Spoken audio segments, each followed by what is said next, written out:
ವರ್ಷಗಳಿಂದ ಕೆಟ್ಟು ನಿಂತಿದೆ ಶುದ್ಧ ಕುಡಿಯುವ ನೀರಿನ ಘಟಕ.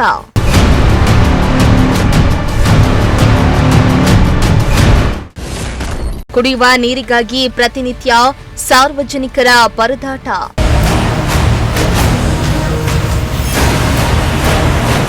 ತಿಪಟೂರು ನಗರದ ವಿವೇಕಾನಂದ ನಗರದಲ್ಲಿ ಸಾರ್ವಜನಿಕರ ಅನುಕೂಲಕ್ಕಾಗಿ ಶುದ್ಧ ಕುಡಿಯುವ ನೀರಿನ ಘಟಕವನ್ನು ನಿರ್ಮಿಸಲಾಗಿತ್ತು.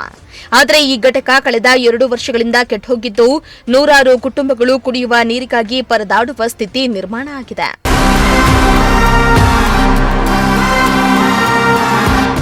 ಹೌದು, 2014-15ನೇ ಸಾಲಿನಲ್ಲಿ ಅಂದಿನ ಲೋಕಸಭಾ ಸದಸ್ಯರ ಸಂಸದರ ಪ್ರಾದೇಶಿಕ ಅಭಿವೃದ್ಧಿ ಅನುದಾನ ಯೋಜನೆಯಡಿ ಈ ಘಟಕವನ್ನ ನಿರ್ಮಿಸಲಾಗಿತ್ತು.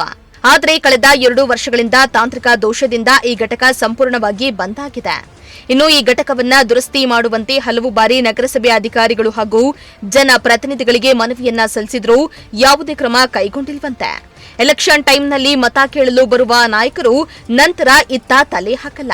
ಇದರಿಂದ ಪ್ರತಿದಿನ ಬೇರೆ ವಾರ್ಡ್ಗಳಿಗೆ ಹೋಗಿ ಹೆಚ್ಚಿನ ಹಣ ಕೊಟ್ಟು ನೀರು ತರಬೇಕಾದ ಪರಿಸ್ಥಿತಿ ಬಂದಿದೆ ಎಂದು ಸ್ಥಳೀಯರು ಅಸಮಾಧಾನವನ್ನ ಹೊರಹಾಕಿದ್ದಾರೆ. ಸುಮಾರು 2014-15 ಸ್ಥಾಪನೆಯಾಗಿದ್ದು ಎಂಪಿ ಗ್ರಾಂಟ್ ಆಗಿ ಮುದ್ದನಗೌಡ ಕಾಲೇಜಲ್ಲಿ ಸ್ಥಾಪನೆಯಾಗಿ ಒಂದು 3-4 ವರ್ಷ ನಡೀತತ್ತೆ. ಅದಾದ ನಂತರ ಇದು ಭಾಳ ಸುಮ್ಮನೆ ವೇಸ್ಟ್ ಆಗಿಬಿಟ್ಟಿದೆ. ಇದು ಇಲ್ಲಿ ಪಕ್ಕದಲ್ಲಿ ಅಂಗನವಾಡಿಗಳಿದೆ ಮತ್ತು ಸ್ಕೂಲ್ಗಳಿದೆ, ತುಂಬ ತೊಂದರೆ ಆಗುತ್ತೆ. ಇಲ್ಲಿರೋ ಏರಿಯಾದಲ್ಲಿರುವ ಎಷ್ಟೋ ಜನಕ್ಕೆ ತುಂಬ ತೊಂದರೆ ಆಗಿ ಪಕ್ಕದವರಿಗೆಲ್ಲ ನೀರಿಗೋಸ್ಕರ ಒದ್ದಾಡ್ತಾ ಇದ್ದಾರೆ. ದಯವಿಟ್ಟು ನಗರಸಭೆಯವರು ಈ ಕಡೆ ಗಮನ ಕೊಟ್ಟು ಏನಾದರೂ ಸೂಕ್ತವಾದ ಕ್ರಮ ತಗೊಂಡು ನಿರ್ವಹಣೆ ಮಾಡೋಕ್ಕೆ ನಾನು ಹೆಣ್ಮಕ್ಳಿದ್ರೆ ಅವರು ಬೈಕಲ್ಲಿ ಸೈಕಲಲ್ಲಿ ಏನೋ ಒಂದು ತಗೊಂಡೋಗಿ ಬರ್ಬೋದು. ಬಟ್ ಅವ್ರ ಮನೆಯಲ್ಲಿ ಹೆಣ್ಮಕ್ಳುಗಳಿದ್ರೆ ಪಾಪ ಅವರು ತಲೆ ಮೇಲೆ ಹೊತ್ಕೊಂತಾರೆ ಅಂತ ಪರಿಸ್ಥಿತಿ ಆಗಿದೆ. ದಯವಿಟ್ಟು ಇದ್ರ ಬಗ್ಗೆ ಗಮನವನ್ನು ಹರಿಸಬೇಕಾಗಿ ಕೇಳ್ಕೊಳ್ತಾರೆ. ಒಟ್ನಲ್ಲಿ ಲಕ್ಷಾಂತರ ರೂಪಾಯಿ ವೆಚ್ಚದಲ್ಲಿ ನಿರ್ಮಿಸಿದ್ದ ಶುದ್ಧ ಕುಡಿಯುವ ನೀರಿನ ಘಟಕ ಇಂದು ನಿರ್ವಹಣೆಯ ಕೊರತೆಯಿಂದ ಹಾಳಾಗಿದ್ದು ಏನಾದರೂ ಸಂಬಂಧಪಟ್ಟ ಅಧಿಕಾರಿಗಳು ಎಚ್ಚೆತ್ತುಕೊಂಡು ಘಟಕವನ್ನ ದುರಸ್ತಿ ಮಾಡ್ತಾರಾ ಎಂಬುದನ್ನ ಕಾದು ನೋಡಬೇಕಾಗಿದೆ. ಕಿರಣ್, ಪ್ರಜಾಶಕ್ತಿ ಟಿವಿ, ತಿಪಟೂರು.